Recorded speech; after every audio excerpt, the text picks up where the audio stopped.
Mwakwaba edeba ProTech in Twi. Ene yebehwe kon yebefa so ebehu se o machine na o use no processor no run 32-bit or 64-bit.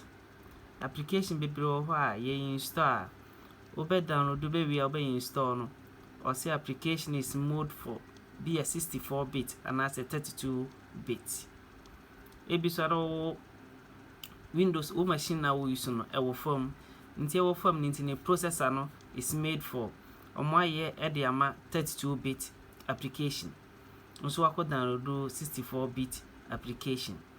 nti ebehwe kwan efa so ebehu say machine na ye use no processor na ye use no run under 32-bit and as 64-bit application sera be ya wo download application bi obehu application kra se wotwe anase wo download yan shase nedi kan kohwehwe my computer icon no e wo desktop in Windows 11 Windows 10 Windows 8 no bia ye no this PC ya no this PC e wo desktop nti kohwehwe e wo desktop ohu a right click so kohwehwe manage our drop down list na aba na ade na atwinity no manage ewom click manage ne so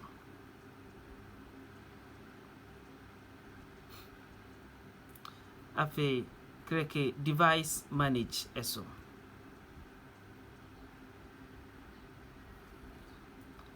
afi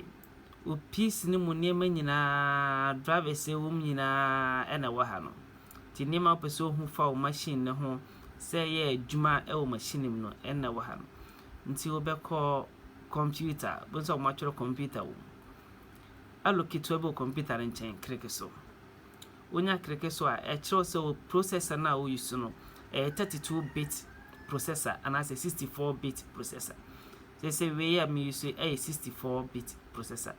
nti any application bi a me install na se me download no me hwe hu say from 32-bit to 64-bit no metimi install adiama PC we ebi se obaye na nka ha 32-bit a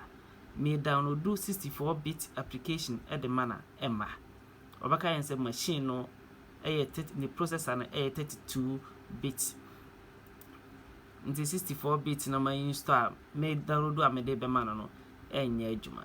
nti se o download application a so hwe CPU no so CPU no is it 32-bit and 64-bit application medasi